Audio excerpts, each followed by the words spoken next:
February 15th, 1944. 0430 hours.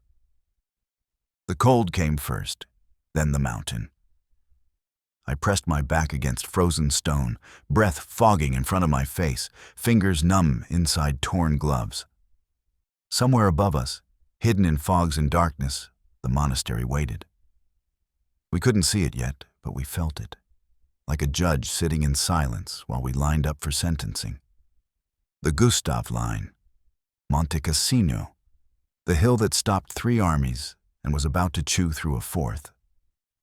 I was with the 34th Infantry Division, Red Bull Division they called us, though there wasn't much bull left after Anzio. Just hollow-eyed boys in muddy wool, counting down minutes until someone told us to climb. My squad huddled in a crater at the base of the mountain, 7 of us left from the original 12. We didn't talk about the missing 5. We didn't talk much at all anymore. Private Kowalski sat to my left, rosary beads wrapped around his rifle sling. He wasn't praying, just holding them. Sergeant Dalton was somewhere up the line, probably arguing with Captain Hayes about the route. Dalton always argued. It never changed anything. The air smelled like cordite and wet earth. Artillery had been pounding the ridge all night, shells screaming overhead every few minutes, impacting somewhere up the slope in flashes of orange light that briefly illuminated the fog. Each explosion sent tremors through the ground. Small ones, reminders that the mountain was awake and waiting. "Think they're still up there?" Kowalski whispered. I didn't answer. Of course they were still up there. The Germans had been dug into these slopes since November, turning every cave and rubble pile into a pillbox. They had MG-42s covering every approach, mortars pre-sighted on every path, and 3 months to prepare for this exact moment. We'd been told the bombing would change everything. Fortresses, they said. Turn the monastery into rubble, clear the high ground, make the climb possible. I didn't believe them. You can't bomb out ghosts, and that's what the Germans had become up there. Shadows with machine guns. Some mountains take more than you're ready to give. My father told me that once, back when he fought in the Argonne. He said some ground isn't worth the blood it costs. I didn't understand him then. I was 19 and stupid and thought courage meant charging forward. Now I was 21, and I understood just fine. The monastery loomed somewhere above us, ancient stone walls that had stood for 1,400 years. Benedictine monks had prayed there since before my country existed. Now it was caught between armies, between history and destruction, and we were the ones ordered to take it. I touched the letter in my breast pocket. Sarah's letter, 3 weeks old now, crumpled and stained, but I carried it anyway. "Come home safe," she'd written. That's all I ask. Just come home. I hadn't written back yet. I didn't know what to say. How do you tell someone you love that you're not sure there's enough of you left to come home? Anzio still sat in my chest like a stone. The beachhead. The counterattack. Miller screamed for help while I ran the other way, following orders, following Dalton's voice through the smoke. I can still hear Miller sometimes, late at night when the artillery stops and the silence gets too loud. I'd frozen that day, completely frozen. Dalton had to physically drag me forward.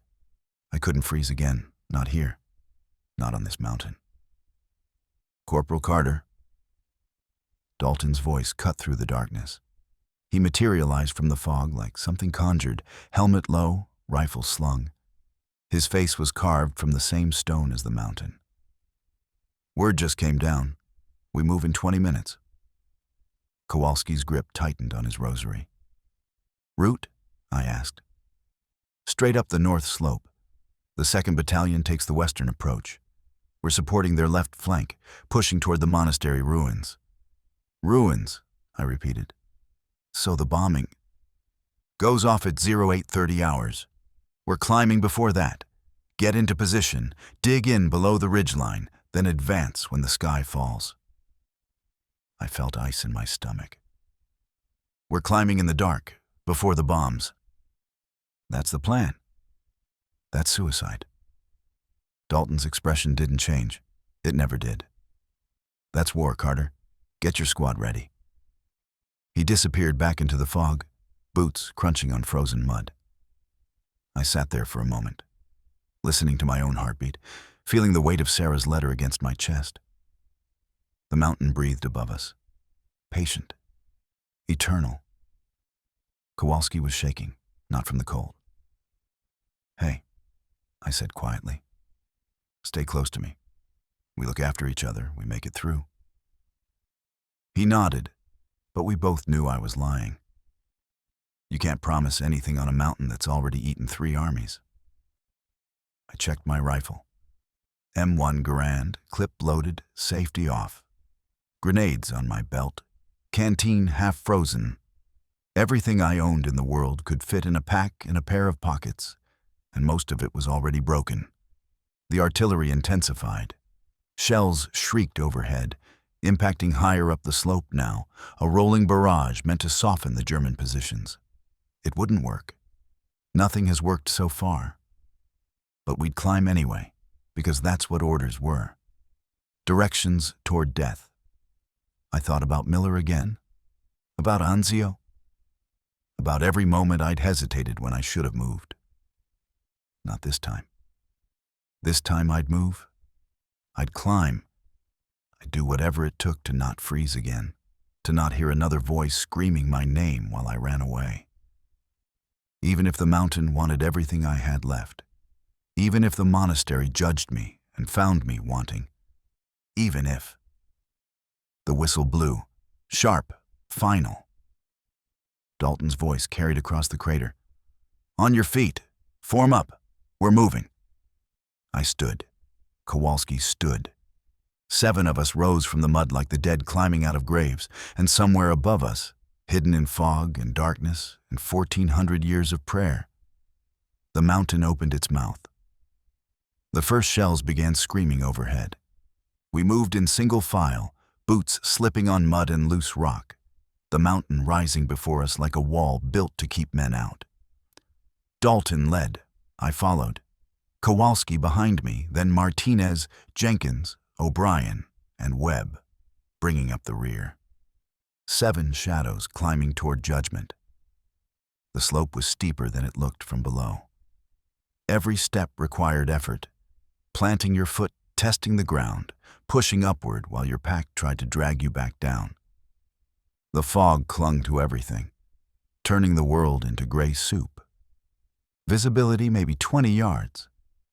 Enough to see the man in front of you. Not enough to see what was waiting above. Artillery continued overhead, shells arcing toward the upper ridges in distant thunder.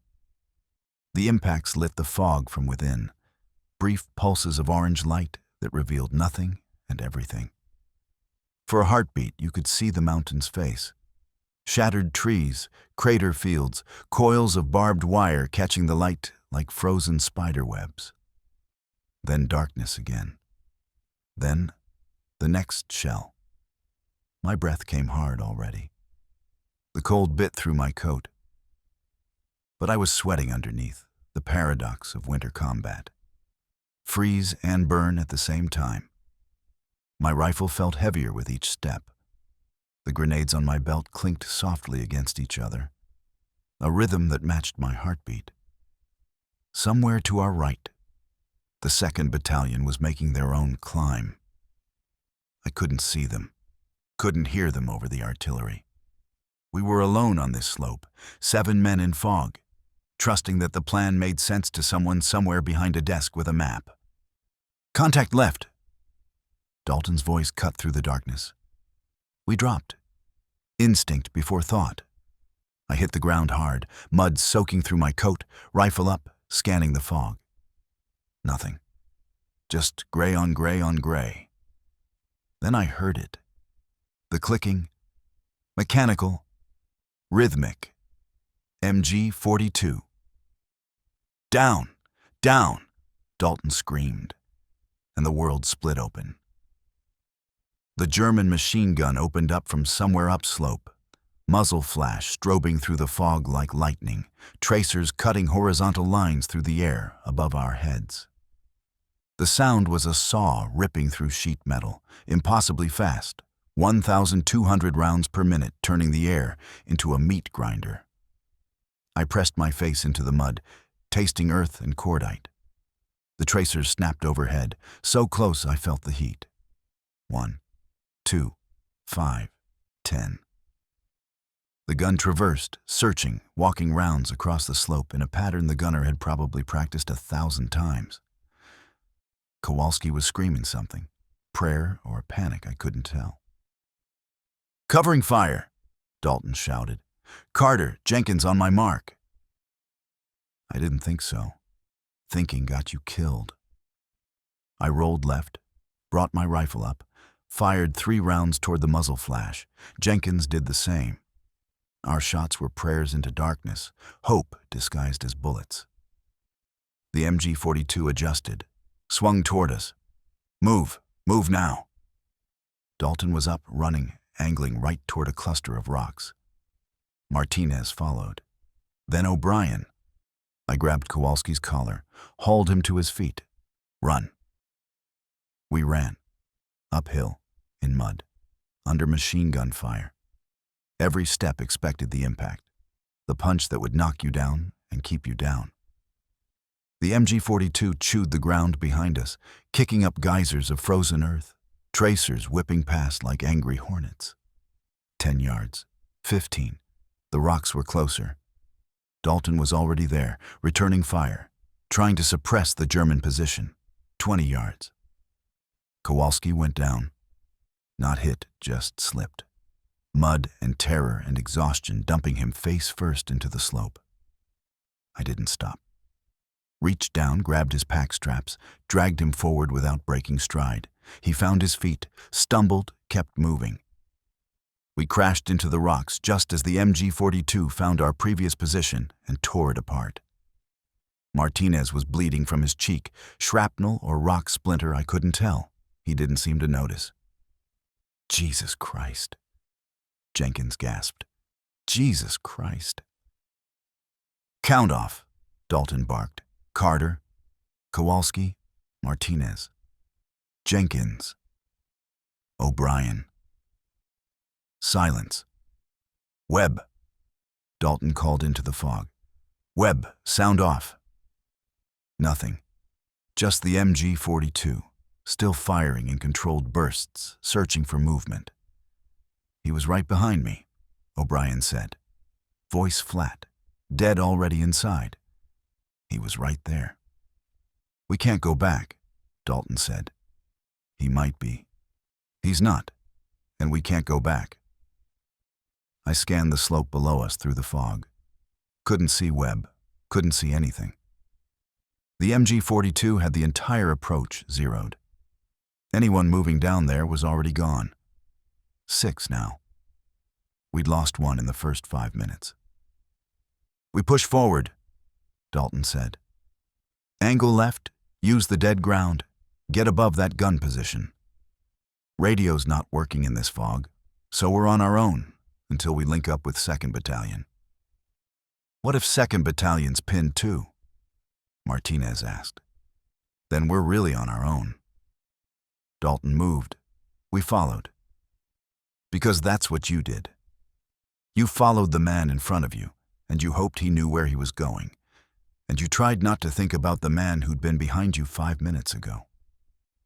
The slope grew steeper. The fog stayed thick. Somewhere above us, still invisible, the monastery waited.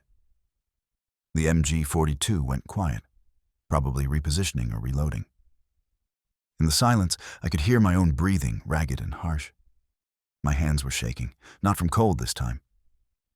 "You good?" I whispered to Kowalski. "No." "Good. Means you're human." He almost smiled. Almost. We climbed. The mountain accepted us into its mouth, fog closing behind like throat muscles contracting. Every step took us farther from the world we knew and deeper into something older, something patient, something that had been killing men on these slopes for months and wasn't finished yet. Artillery shells continued to scream overhead.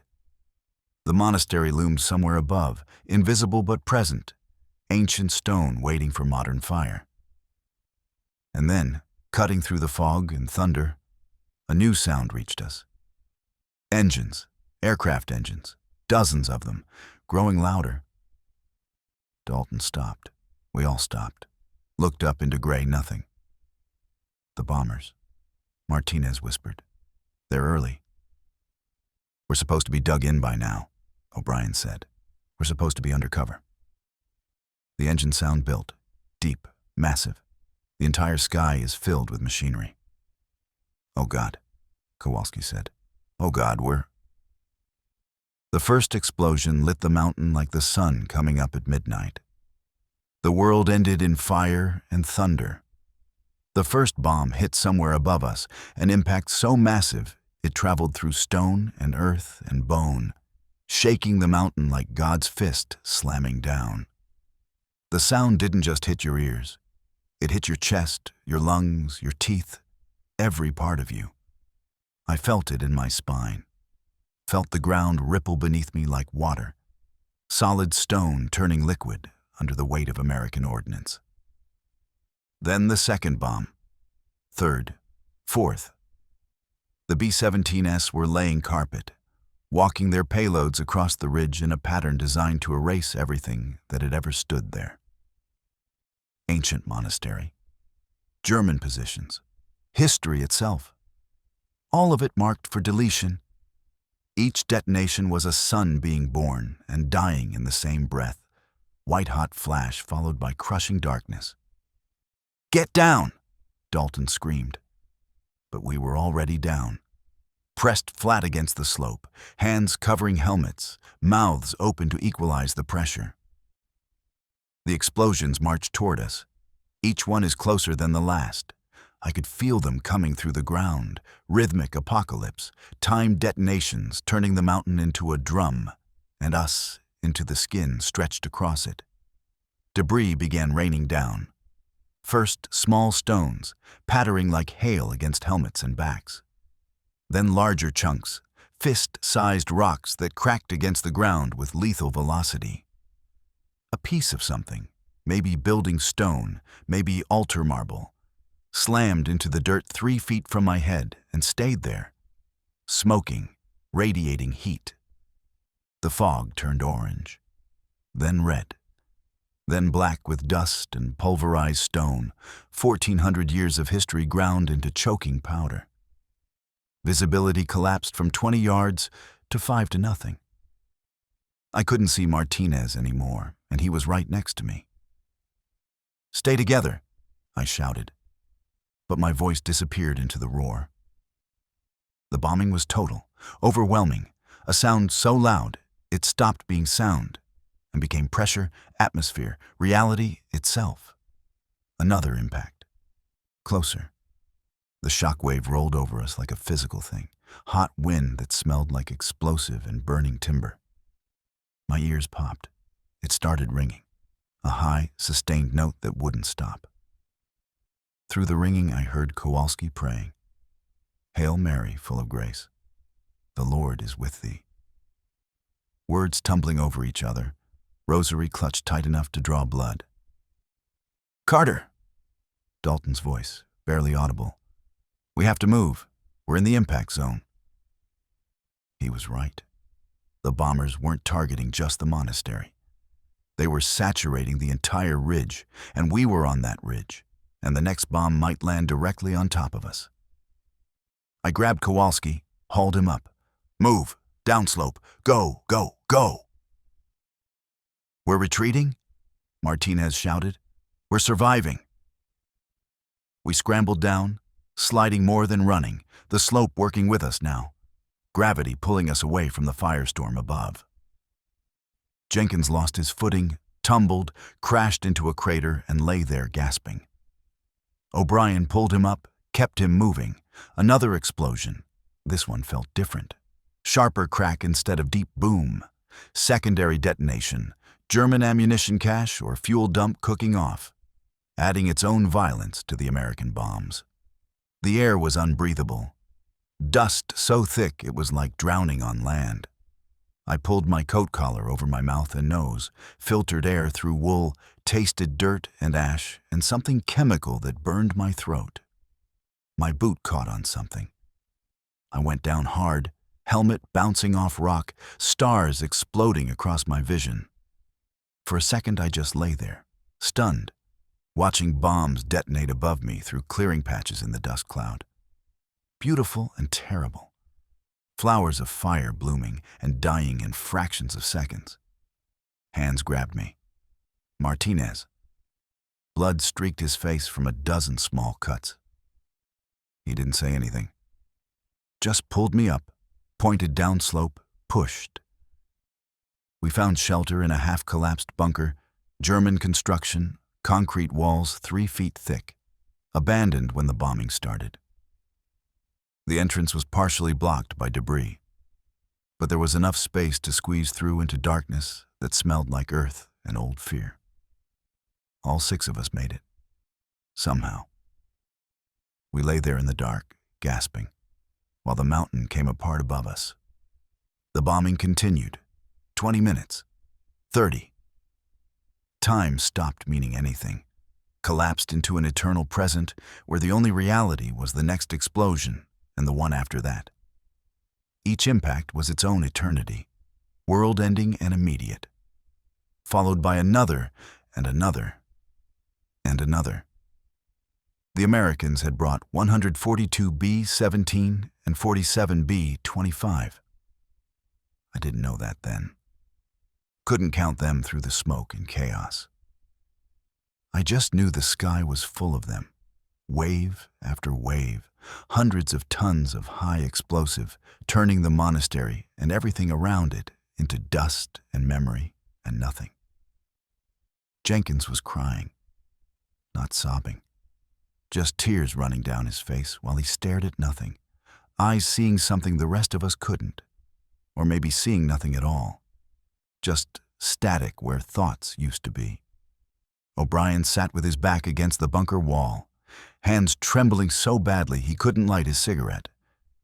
The match going out 3 times before he gave up, and just held the unlit cigarette between his lips like a prop. Like if he pretended hard enough, everything would be normal again. Martinez had gone completely still, statue-like, somewhere deep inside himself where the bombs couldn't reach. I'd seen it before at Anzio. Some men ran, some men froze, some men just went away while their bodies stayed behind, consciousness retreating to a place where war couldn't follow. Kowalski was still praying, quieter now. Blessed art thou among women. Blessed is the fruit of thy womb. The words worn smooth by repetition, ritual replacing thought, the oldest kind of survival mechanism. If you pray hard enough, maybe God will notice. Maybe the bombs will miss. Maybe you'll wake up somewhere else, and this will all have been a nightmare. Dalton checked his rifle. Ejected the clip, checked for dirt, reseated it. Mechanical, focused, the only one of us still functioning like a soldier instead of a victim. He caught me watching and nodded once. Silent communication. We're alive. Stay that way. I tried to speak. My voice came out wrong, distant, like I was listening to someone else talk through a broken radio. How long? Long enough, Dalton said. Webb's gone. Don't think about it. But I was thinking about it. I couldn't stop thinking about it. About Webb behind us on the slope, maybe wounded, maybe calling for help while the bombs fell and turned the mountain into an inferno. About Miller at Anzio, screaming my name while I ran, following orders, following Dalton's voice through the smoke because a corporal listens to his sergeant, and a good soldier follows commands, even when every instinct says, turn back, go back, save him. About every man I'd left behind because orders said move forward, Because survival meant choosing yourself over someone else. Because war gives you impossible choices and then judges you for making them. My hands were shaking. I pressed them against my thighs, tried to steady them through force of will. Didn't work. The shaking went deeper than muscle, deeper than nerve. It was in my blood, in my bones, in whatever part of a man holds him together when everything else wants to fly apart. I'd frozen at Anzio, completely frozen. Dalton had to physically drag me forward, one hand on my collar, hauling me toward the objective while Miller's screams faded behind us. I swore I'd never freeze again. Swore I'd be braver, faster, better. But what good was moving forward if it meant leaving pieces of yourself behind with every step? Another explosion rocked the bunker. Dust sifted down from the ceiling. Something creaked ominously in the darkness. "This place won't hold forever," O'Brien said. "It'll hold long enough." "You don't know that." "No," Dalton admitted. "I don't." The bombing changed pitch, higher altitude now. The B-17s finished their runs, pulling up and away, leaving the mountain to burn. The explosions grew more distant, moving toward the monastery proper, concentrated fire on the ancient walls. In the relative quiet, I could hear new sounds. Creaking timber, falling stone. Somewhere, someone was screaming. German or American, impossible to tell. Pain sounds the same in any language. "We need to move," Dalton said. "Link up with 2nd Battalion, get orders, figure out what's left of the assault plan." "What if there's no one left to link up with?" Jenkins asked. "Then we figure it out ourselves." I pushed myself up. Every muscle ached.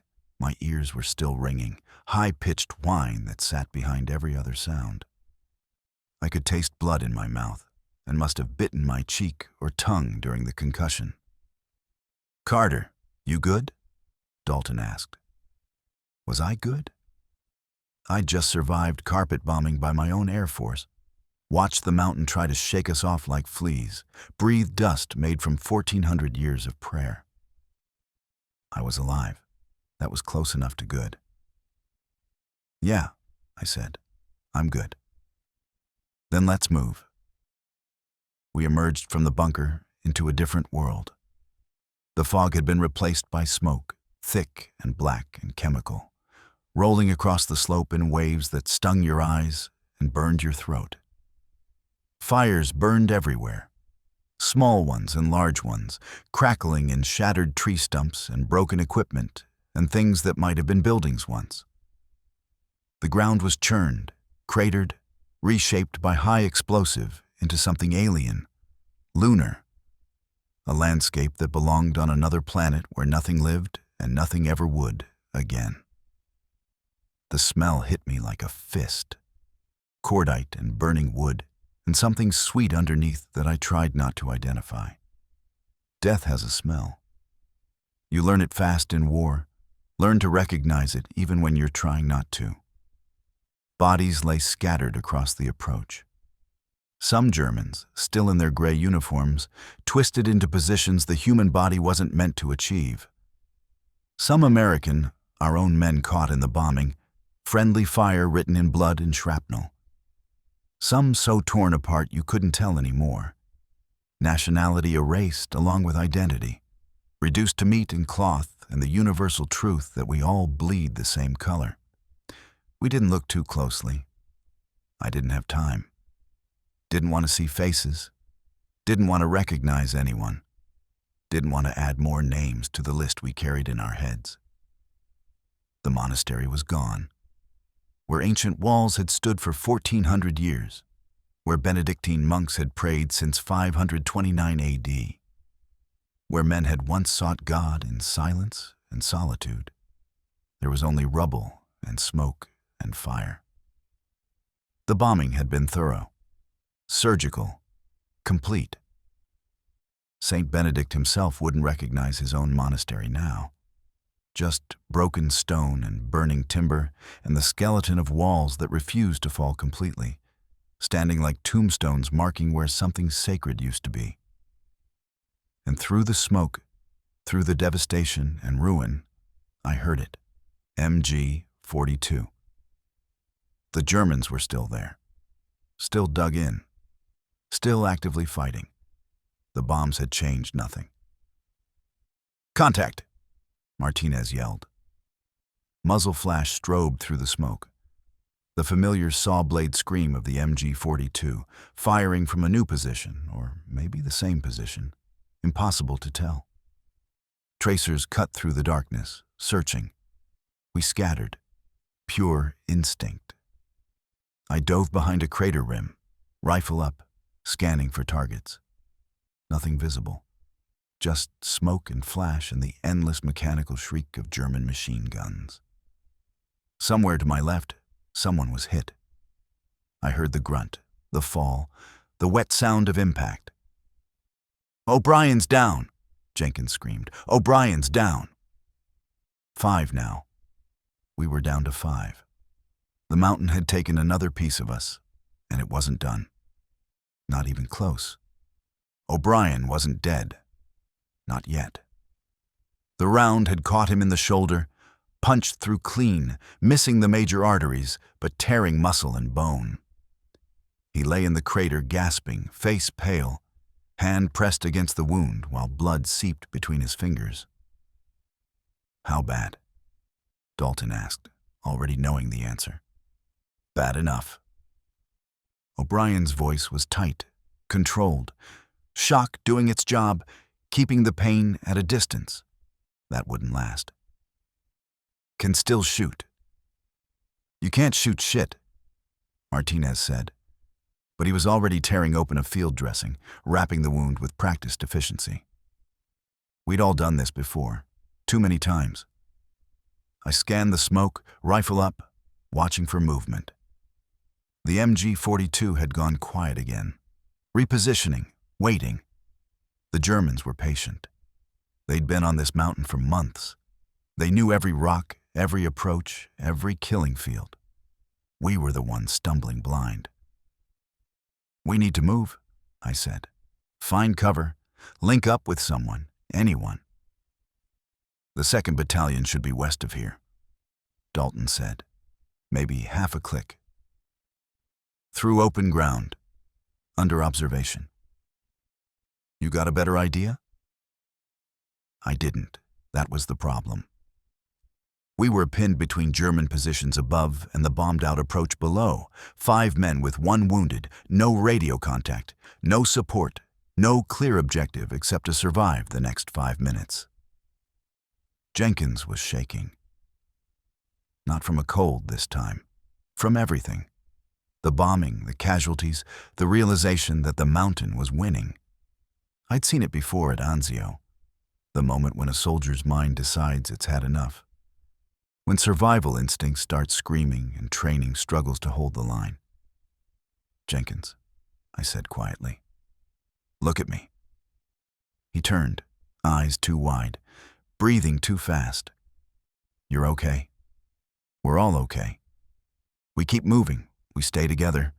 We make it through." Webb didn't make it through. O'Brien's hit. How many more before? We don't think about that. We think about the next step. Just the next step. It was a lie. We both knew it.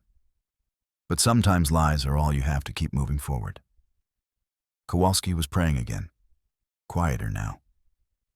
"Holy Mary, Mother of God, pray for us sinners." The rosary beads clicked softly in his hands. Rhythm like a heartbeat. The only constant in a world that kept trying to shake us loose. I thought about Sarah again. About her letter. About the promise I couldn't keep. Come home safe.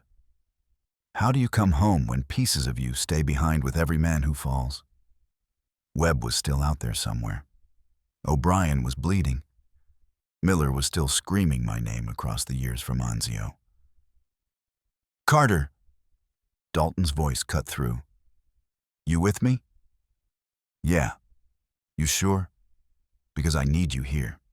Now, not wherever you just went.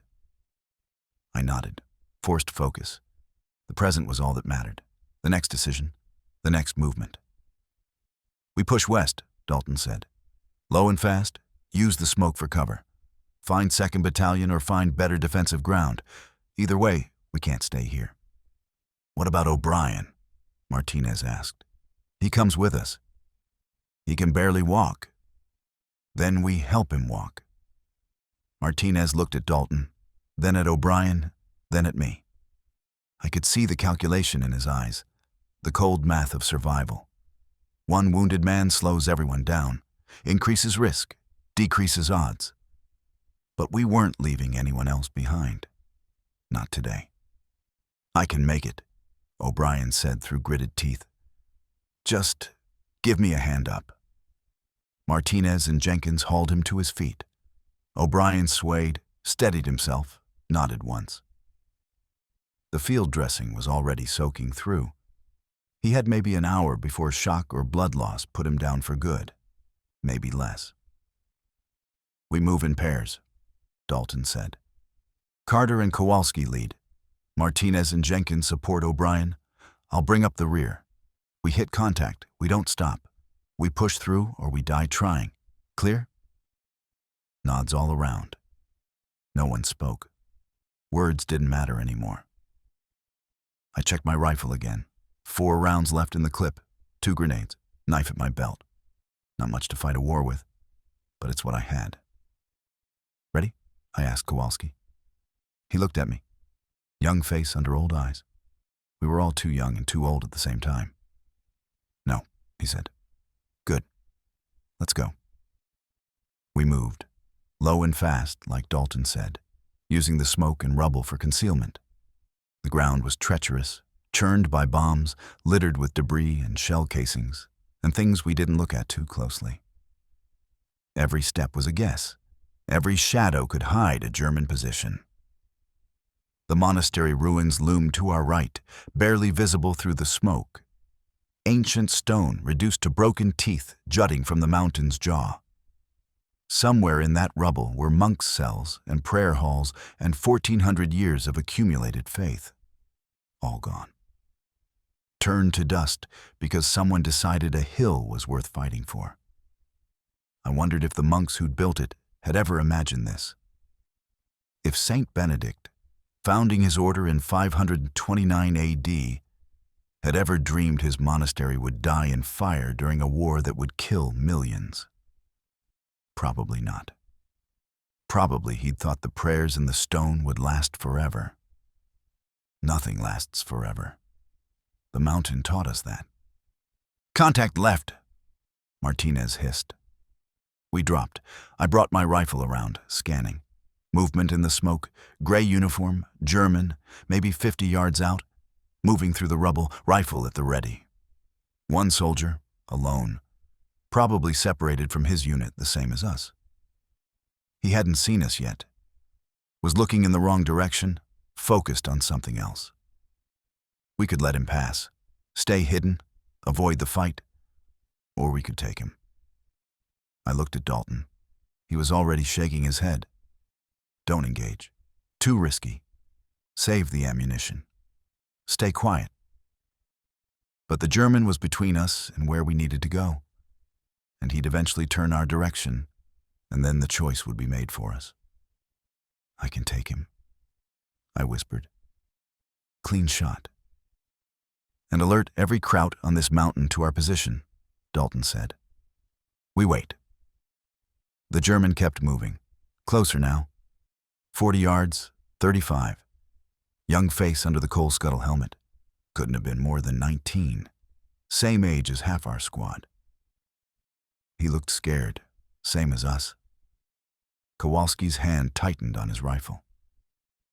Jenkins was breathing hard through his nose. O'Brien just stared, blood loss making everything distant and strange. The German stopped, turned, looked directly at our position. For a heartbeat, we were frozen. Him, us. All of us were caught in the same trap, same mountain, same war we didn't start and couldn't stop. His rifle started to come up. I fired first. The shot cracked across the slope, echo bouncing off broken stone. The German went down hard, rifle clattering against rock. I didn't watch him fall. It was already moving, because Dalton was right. The shot would bring everyone. "Run!" Dalton shouted. "West, now!" We ran. O'Brien stumbling between Martinez and Jenkins, Kowalski beside me, Dalton behind us laying down covering fire at shadows and smoke. Somewhere behind us, German voices were shouting. Commands, alerts. The mountain waking up to our presence. Mortar rounds started dropping. The Germans had pre-sighted coordinates, just waiting for targets. The first explosion hit 20 yards to our right, showering us with dirt and rock fragments. Second one closer. They were walking the barrage toward us, adjusting fire. "There," Kowalski pointed. Ahead, through the smoke, I could see American helmets. 2nd Battalion. Maybe 10 men, dug into a crater system, rifles pointed our direction until they recognized us. "Friendlies," I screamed. "Friendlies coming in." We crashed into their position just as the next mortar round hit where we'd been standing 3 seconds earlier. Hands pulled us down, into cover, into something resembling safety. I lay there gasping, heart hammering, hands shaking. The German's face was burned into my vision. Young, scared, dead now because I was faster. One more ghost for the collection, one more name I'd never know. The 2nd Battalion wasn't much better off than we were. Captain Hayes was dead. Lieutenant Morrison was missing. Sergeant First Class Chen was in command now, a wiry man from San Francisco with haunted eyes and a voice that had gone hoarse from screaming orders. He looked at our squad like we were ghosts crawling out of the mountain. "Christ, Dalton," he said. "Thought you were all dead." "Some of us are." Dalton slumped against the crater wall, finally allowing himself a moment of exhaustion. "What's the situation?" "Situation is we're fucked." Chen gestured at the slope above. Assault stalled. Most of the 1st Battalion got chewed up in the bombing. 3rd Battalion's pinned down north of here. Radios intermittent at best. And the Krauts are still sitting pretty in those ruins like the bombs didn't touch them. The monastery? Flattened. Doesn't matter. They weren't in the monastery. They were in the caves below it, the bunkers, the reinforced positions we couldn't see from the air. We bombed stones while they sat underground laughing at us. I felt something cold settle in my stomach. All of it. The bombing, the casualties, Webb and O'Brien and the young German soldier, all of it for nothing. "Orders?" Dalton asked. "Hold position. Wait for support." Chen laughed, bitter and sharp. "Support that isn't coming because everyone else is pinned or dead or retreating." Martinez was working on O'Brien, trying to slow the bleeding. The field dressing was completely soaked through now. O'Brien's face had gone from pale to gray, shock settling in deep. He needed real medical attention. A field hospital, surgery, things we didn't have on this mountain. "We need to evacuate him," Martinez said. "He's got maybe 30 minutes before he bleeds out internally." "Evacuate to where?" Chen asked. "Down the mountain under MG fire? Through German lines?" "So we just let him die?" "I'm not saying that. I'm saying we're all in the same boat and that boat's sinking fast." Kowalski crossed himself. Jenkins stared at nothing. I could see the calculations happening behind everyone's eyes. How much blood, how little time, how few choices. The mortar barrage intensified. The Germans knew we were here now, knew we were concentrated in this position. They were adjusting fire, walking rounds closer with each salvo. Methodical, patient, professional. "We can't stay here," I said. "Can't go forward, can't go back, can't stay." Chen shook his head. Welcome to Monte Cassino, the mountain that swallows armies. One of Chen's men, a corporal with a bandaged head, crawled over. Sarge, we got movement. North Ridge. Looks like Germans massing for a counterattack. How many? Enough. Chen swore, checked his rifle, looked at the 10 men he had left, then at 5. 15 soldiers total to hold a position designed for a platoon against an enemy that had every advantage. Fix bayonets, he said quietly. If they come, we hold. No retreat. The metal scrape of bayonets locking into place was the loneliest sound I'd ever heard. I looked at Dalton. He met my eyes. Silent communication passing between us, the kind you develop after enough combat. This was it. The breaking point. The moment where mathematics and faith collide and someone has to choose which one to believe. There might be another way, Dalton said. Chen turned. I'm listening. Flanking route, east along the ridgeline. Covered approach to the monastery ruins. If we can get a small team into those positions, hit the Germans from the side while they're focused on this position. That's suicide. So we are sitting here waiting for them to overrun us. Chen considered. The mortars kept falling, closer now. The crater walls shook with each impact. Somewhere to the north, I could hear German voices. Commands. The sound of men preparing to attack. How small a team? Chen asked. 4, maybe 5, light and fast. Who? Dalton looked at me. Carter, Kowalski, Martinez, Jenkins, if he can hold it together. I can hold it together, Jenkins said, but his voice cracked on the last word. Chen studied us, studied the mountain, studied the choice that wasn't really a choice at all. You know it's suicide, he said again. Yeah, Dalton said. But it gives the rest of you a chance. Draws fire. Maybe buy time for reinforcements. There are no reinforcements. Then it buys time for something. Anything. I wanted to argue. Wanted to say there had to be another way, a better plan. Something that didn't involve 4 men climbing into the German positions with no support and no realistic chance of survival. But I looked at O'Brien bleeding out, at Jenkins breaking, at the mortar rounds walking closer, at the 15 men in this crater who'd all be dead in the next hour if nothing changed. Sometimes suicide was the only option left. I'm in, I heard myself say. Kowalski nodded. Me too. Martinez looked at O'Brien, back at us. Someone needs to watch these idiots. Jenkins just stared at his rifle, said nothing, but he didn't say no. Dalton, Chen said. Are you sure about this? No, but I'm doing it anyway. You're a crazy bastard. That's why they made me sergeant. Chen pulled out a map, what was left of it, edges burned and torn. Traced a route with his finger. East Ridge, follow the rubble line, leads into the monastery's south approach. Germans have an observation post there, maybe a mortar position. If you can knock it out, it gives us breathing room. And if we can't, then you die trying, and we die slower. The mathematics of war. Trade 4 lives for maybe saving 11. I hope it adds up to something meaningful in the end.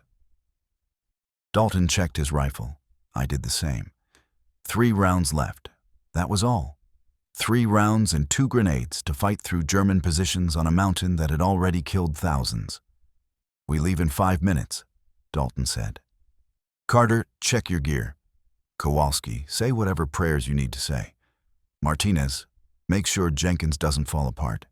We're going to need him. I looked back at O'Brien. He'd passed out now, maybe from pain, maybe from blood loss. His chest still rose and fell. Shallow, but steady. He was still alive. For now. If we don't make it back, I said to Chen, tell O'Brien we tried. He knows. I touched Sarah's letter in my pocket one last time. I wondered if she'd understand why I did this. Why did any of us do this? Probably not. How do you explain that sometimes you climb toward death because sitting still feels worse? Carter. Kowalski's voice was quiet. You think God's watching? I looked up at the smoke-filled sky, at the monastery ruins on the ridge, at the mountain that killed men with the patience of stone. I don't know, I said. But if he is, I hope he's taking notes. Someone should remember this. Dalton stood, checked his watch. Time. We climbed out of the crater, 4 men leaving relative safety for certain death, and the mountain opened its mouth to receive us. Behind us, the mortars kept falling. Ahead, the Germans waited. And somewhere between the two, our choices ran out. The ridge was a graveyard dressed as a battlefield. We moved through rubble that had been walls, past craters that had been rooms, over stones that had been prayers carved into marble. The monastery skeletons surrounded us, broken arches and shattered columns jutting from the earth like ribs of some massive beast the mountain had killed and left to rot. Every surface was scorched. Black char marked where fire had raged.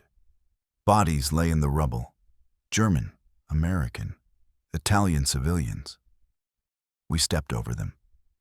Didn't look at faces. The smoke was thicker here. Chemical, burning the throat and stinging the eyes. Every breath was work. Every step was a gamble against loose stone and hidden shells, and German eyes watching from positions we couldn't see. Dalton led. I followed. Kowalski behind me. Martinez after him. Jenkins bringing up the rear. 5 men in single file. Moving through the ruins of 1,400 years of faith toward an enemy that had turned sacred ground into a killing field. We'd covered maybe 200 yards when the first shot came. The round snapped past my head close enough to feel, cracked against the stone behind us. I dropped, rifle coming up, scanning for the shooter.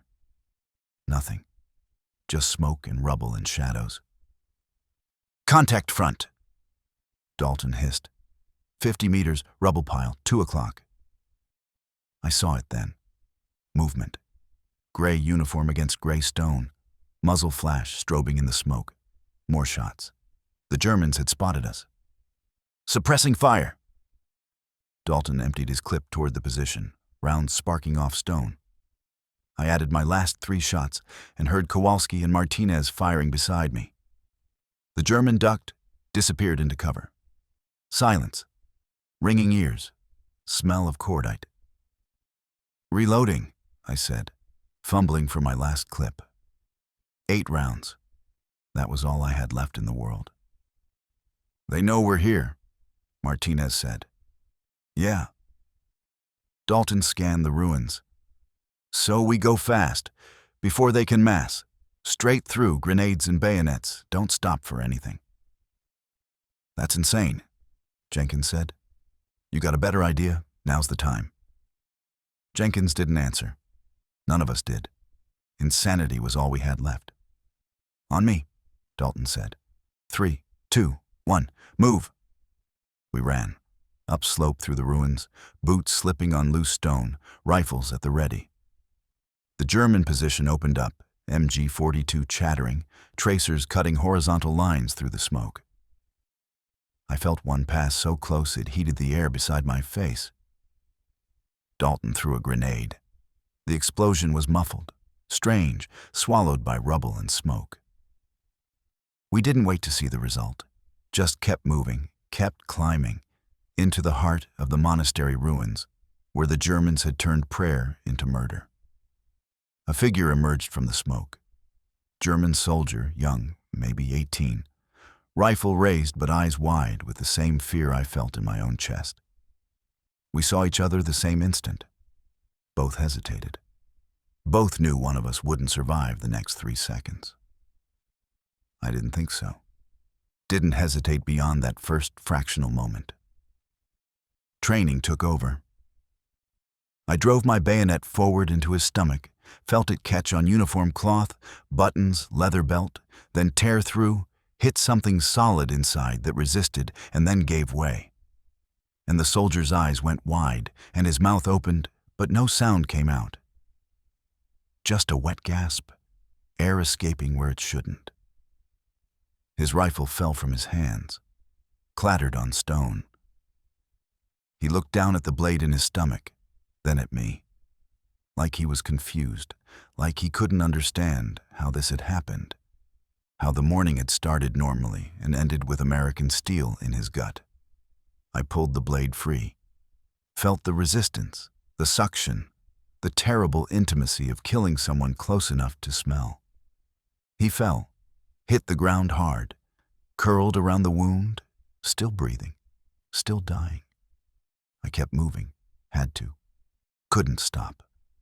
Couldn't think about the boy dying behind me or I'd become the next body on the stone. The ruins opened into what had been the monastery's central courtyard. 50 feet across, surrounded by broken walls and collapsed archways. In the middle of this desecrated space, where monks had once gathered for prayer, the Germans had built a fortified position. Sandbags stacked 3 high, MG-42 on a tripod. The mortar tube angled toward American positions. Maybe 6 soldiers. They saw us the same moment we saw them. The world became fire and noise and motion too fast to follow, too fast to process, thought collapsing into pure reaction. The MG-42 opened up. That terrible saw blade scream, 1,200 rounds per minute turning air into death.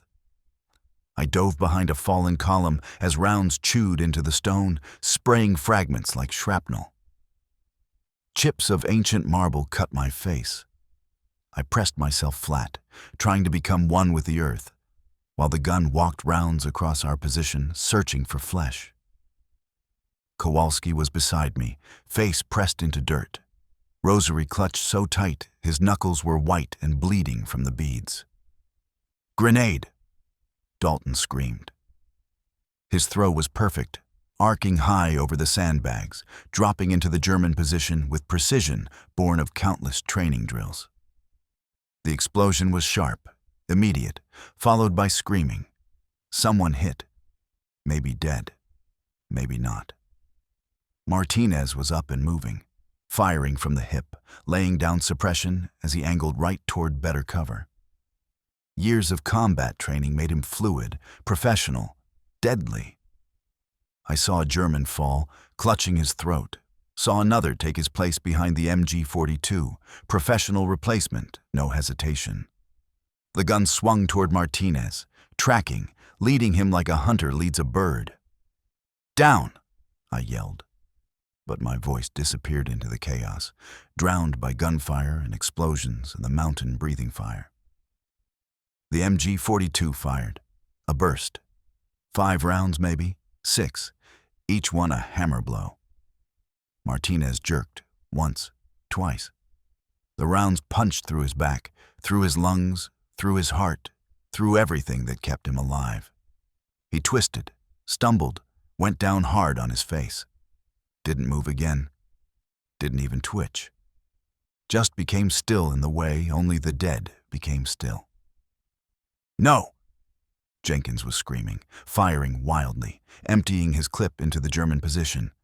"No, no, no!" I grabbed my last grenade, pulled the pin, counted 1, 2, and threw. It landed short, exploded against the sandbags. But the concussion was enough. The MG-42 went silent. "Push!" Dalton was up, bayonet fixed, charging the position. I followed because that's what you do. You follow, even when it's suicide, especially when it's suicide. We hit the German position like a wave of rage and fear and desperation. Close quarters. No room for rifles, just bayonets and knives and anything that could kill. I crashed into a German soldier, both of us going down in a tangle of limbs and gear and desperation. We hit the ground hard. His helmet flew off. Mine stayed on, rang like a bell when my head bounced off stone. He had a knife. I had mine. We rolled, grappling, trying to find an opening, trying to get leverage, trying to stay alive one more second. His face was inches from mine. Blue eyes, blonde hair. Couldn't have been older than 20. Clean shaven, I could smell his breath. Coffee and cigarettes. Could see the fear in his eyes that mirrored my own. Neither of us were heroes. Just terrified boys trying not to die. He stabbed me in the throat. I caught his wrist, twisted, felt tendons stretch and bones grind. He was strong. Farm boy strong. But I was fighting for my life, and that made me stronger. I drove my knife into his side. Felt it punch through uniform, through skin, through muscle. Pulled it out. Drove it in again and again. 3 times. 4. Until he stopped struggling, stopped breathing, until his eyes went empty and he stopped being a person and became just meat and cloth and weight I needed to get off me. I shoved him off, stumbled to my feet, gasping. My hands were shaking, covered in blood. His blood.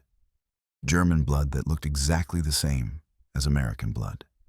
Same red, same warm, same proof that we were all just flesh pretending to be more. Dalton was fighting 2 Germans at once. Bayonet work, brutal and efficient. Kowalski had somehow ended up with a German rifle, was using it like a club. Jenkins was on his knees beside Martinez's body, hands pressed against the wounds, trying to stop bleeding that wouldn't stop. He's gone. I grabbed Jenkins, hauled him up. He's gone, we need to move. I can save him, I can. He's dead. Martinez is dead. The words hit Jenkins like a physical blow. His face crumpled. Something behind his eyes just broke, shattered completely, and I watched him fall apart in real time. A German appeared in the archway behind us, raised his rifle. I had no ammunition left, no grenades, just my rifle and bayonet and the certainty that I was about to die. The shot cracked. The German fell. I turned. Dalton had fired his last round. The German went down, clutching his chest, blood spreading across gray wool. "That's it," Dalton said. "I'm out."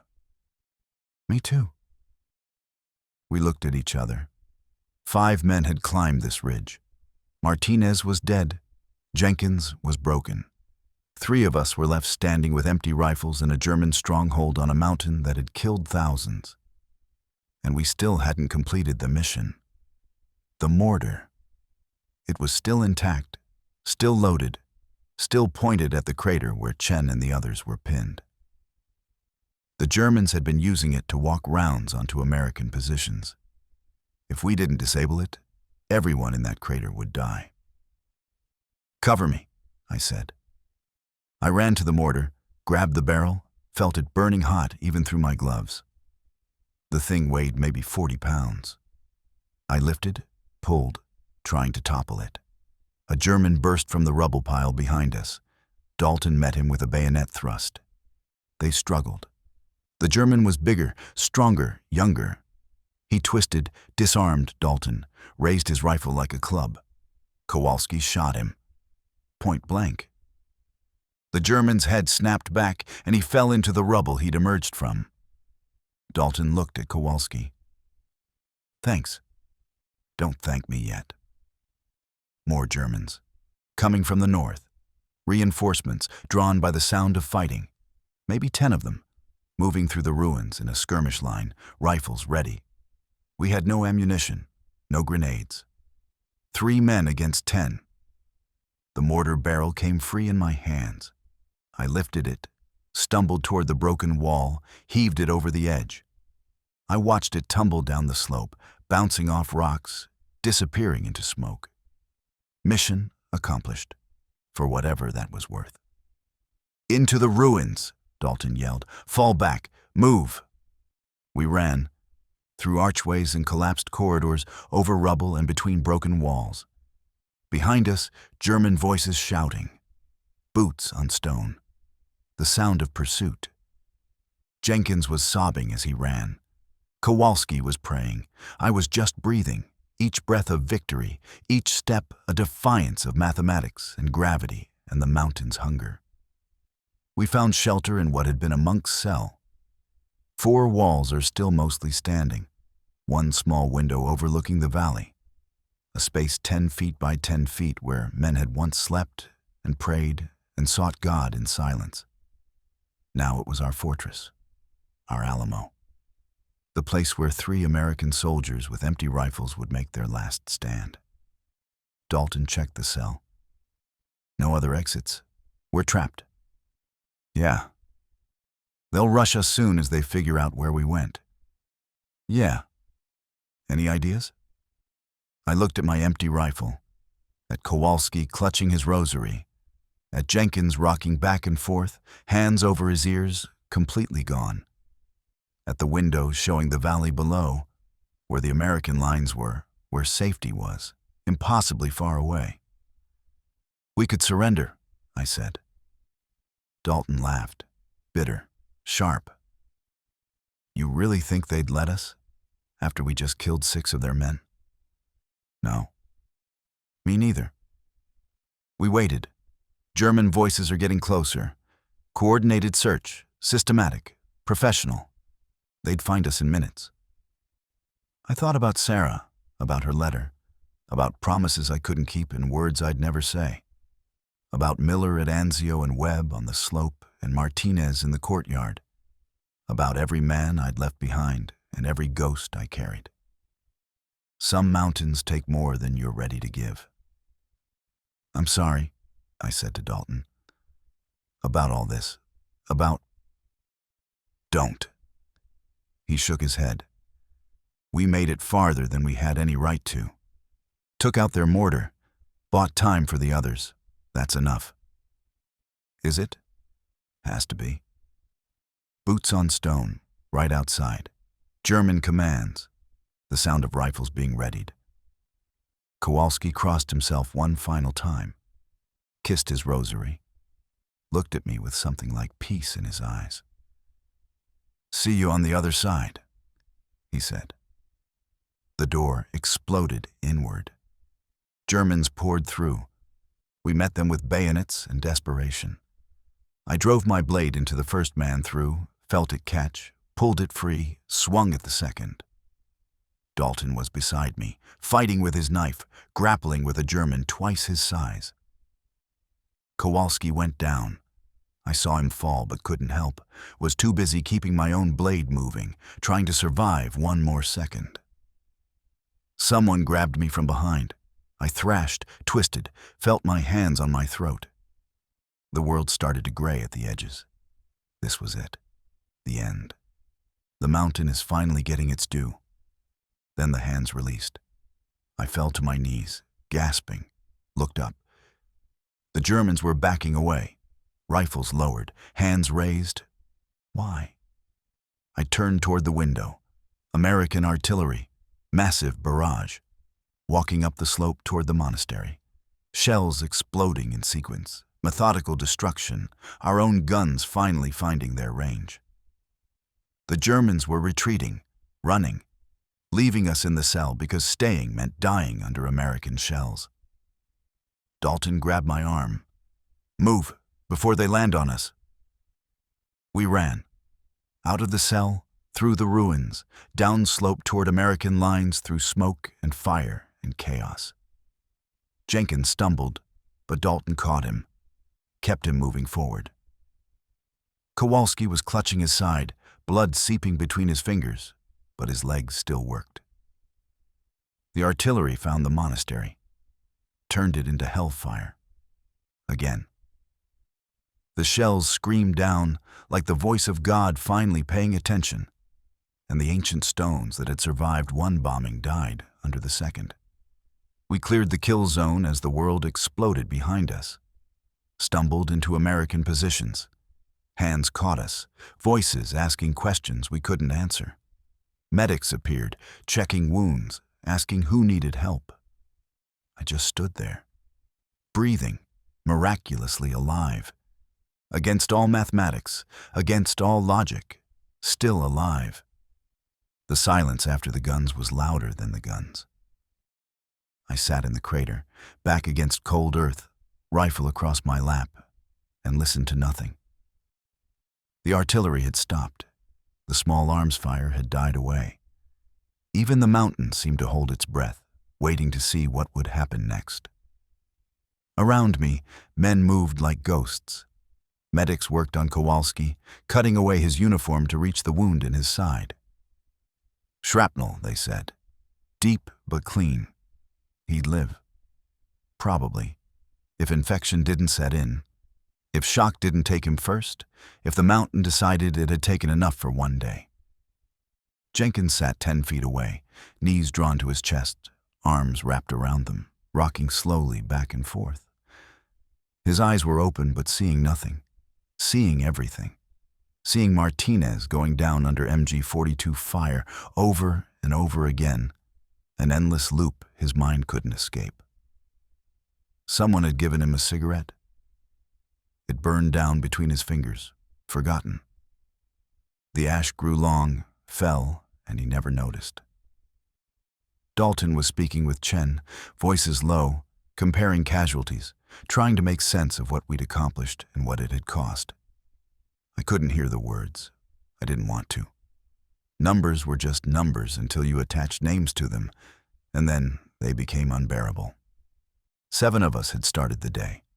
Carter, Dalton, Kowalski, Martinez, Jenkins, O'Brien, Webb. Webb was somewhere on the lower slope, taken by the first MG-42 burst. O'Brien had bled out in the crater while we'd been fighting in the monastery. Chen said he'd gone quiet, just closed his eyes and stopped breathing. Peaceful, they said, as if anything about this mountain could be peaceful.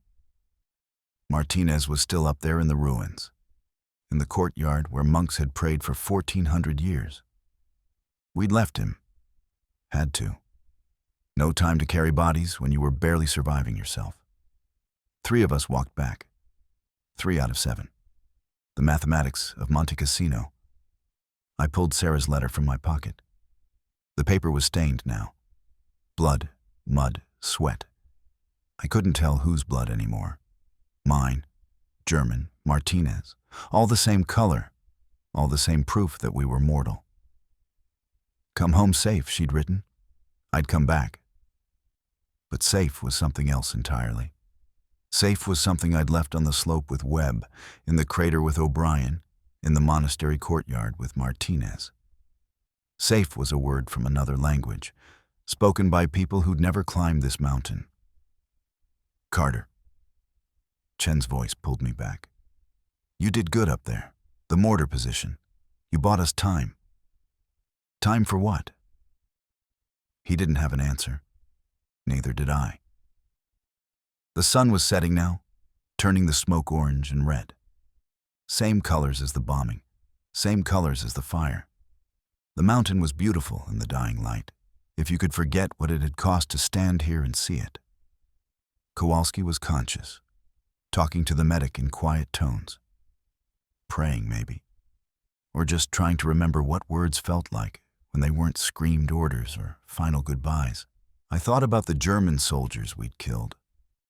The young one I'd bayoneted in the ruins. 18 maybe.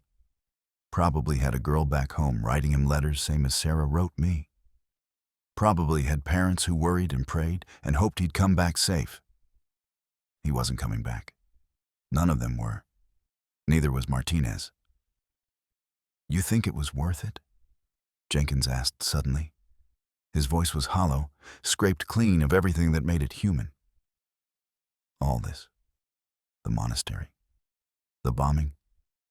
The men. You think any of it was worth it? I looked up at the ruins.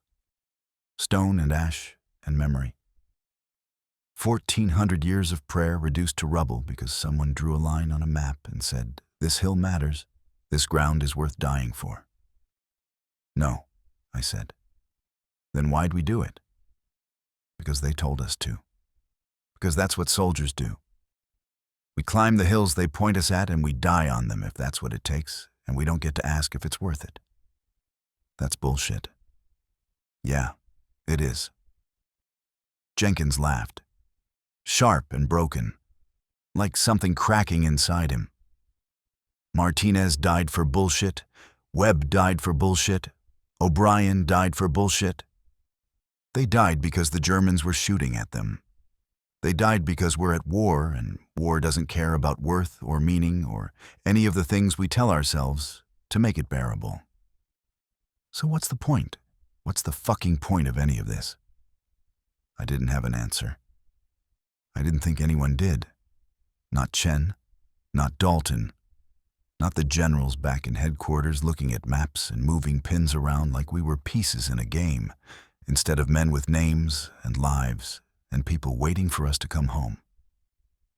The only answer I had was the one the mountain had taught me. Some mountains take more than you're ready to give. And when they're done taking, they don't give anything back except the knowledge that you survived and others didn't. And you'll carry that weight forever. The point, Dalton said, appearing beside us like a ghost, is that we're still here, still breathing, still alive to ask the question.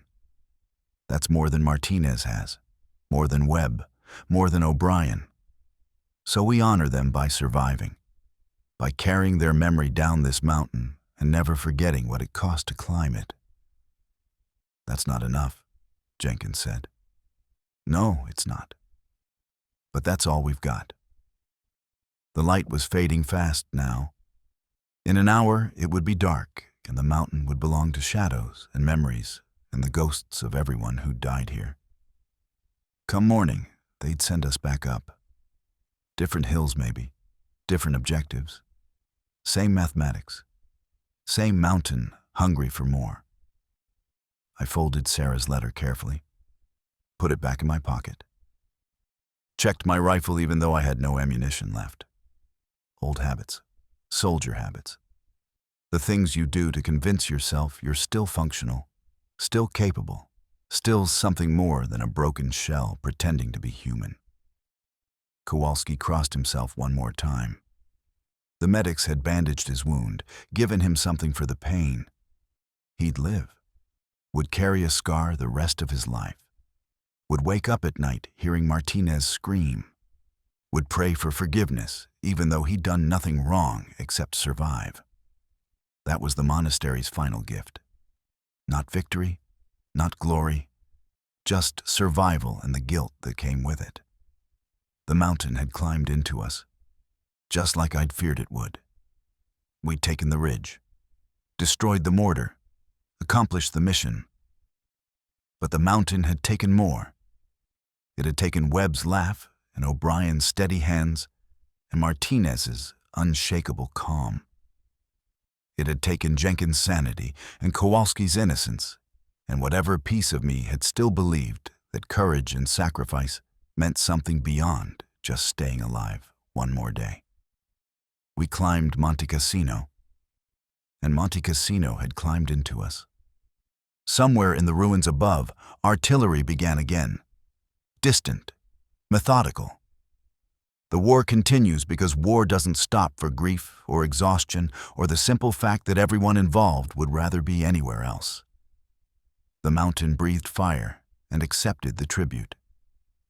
And we sat in the crater below, survivors and ghosts both, and listened to the silence between the shells. 3 days later, they pulled us off the line. The 34th Infantry Division was spent, bled white on the slopes of Monte Cassino. Thousands of men had climbed that mountain. Fewer than half came down. The rest stayed behind, buried in the rubble or left where they fell because retrieving bodies under German fire was just adding more bodies to the count. They sent us to a rest area 20 miles south. Hot food, clean water, tents with cots instead of frozen ground. Men sat and stared at nothing, trying to remember what it felt like to be warm, to be safe, to be something other than exhausted. Jenkins didn't come with us. They'd evacuated him to a field hospital, then further back to Naples. Combat fatigue, they called it. Shell shock, breakdown, words that meant a man's mind had finally said enough and refused to fight anymore. I didn't blame him. Part of me envied him. At least his war was over. Kowalski recovered. The shrapnel wound healed clean, leaving a scar the length of his hand along his ribs. He still carried his rosary, still prayed. But the words came quieter now, like he wasn't sure God was listening anymore. Or maybe he was afraid of what God might say if he answered. Dalton got a medal, Bronze Star for Valor. They pinned it on him at some ceremony I barely remember. He accepted it with the same expression he wore climbing the mountain. Flat, empty. Like the medal was just another piece of metal, no different from the shrapnel that had killed Martinez or the bullets that had missed us by inches. I didn't get a medal. Got a field promotion to sergeant instead. More responsibility, more men to lead up more mountains. The stripes on my sleeve felt heavier than the rifle on my back. Before we left the area entirely, they gave us one afternoon to visit the monastery, or what was left of it. I went alone. The climb was easier this time. No Germans shooting, no artillery falling. Just silence and the crunch of boots on broken stone.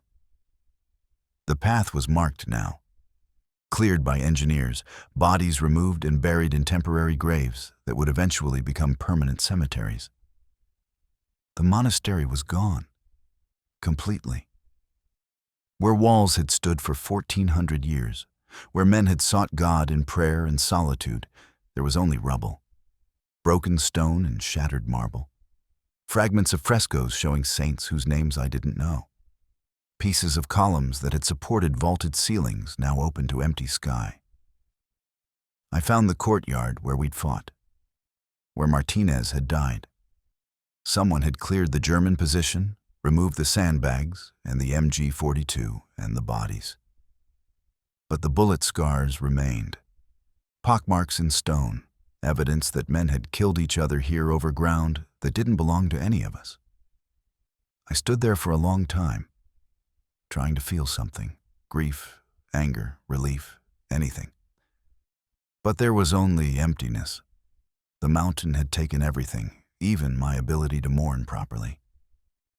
I thought about Martinez, about his steady hands and unshakable calm, about how he'd never hesitated, never complained, just did what needed doing until a German machine gun decided he was done. I thought about O'Brien bleeding out in a crater, about Webb on the lower slopes, about the young German soldier I'd killed with my bayonet, his blue eyes going wide with confusion. I thought about Sarah waiting for me to come home, about the letter in my pocket that I still hadn't answered. What could I say? That I'd survived? That I was alive, but not really? Not in any way that mattered? That the mountain had killed parts of me that would never grow back? The sun was setting again, same as it had 3 days ago. Same orange light on the same broken stones. Beautiful and terrible. The mountain didn't care that men had died here. Didn't care that an ancient monastery lay in ruins. Didn't care that I stood among the rubble trying to make sense of something that had no sense to make. Some mountains just are, and some men climb them, and some of those men don't come back. I was one of the ones who came back. I'd have to learn to live with that. A wind picked up, cold and clean, blowing down from the peaks. It carried the smell of snow and stone. Winter isn't done with Italy yet. More storms are coming, more cold, more mountains to climb, and more men to leave behind on their slopes.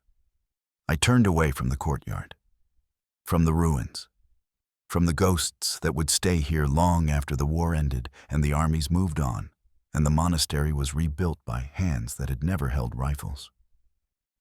I walked back down the mountain for the last time. My war wasn't over. It won't be over for months yet. More battles, more climbs, more friends whose names I'd carry like stones in my chest. But Monte Cassino was behind me now, behind all of us who'd survived it.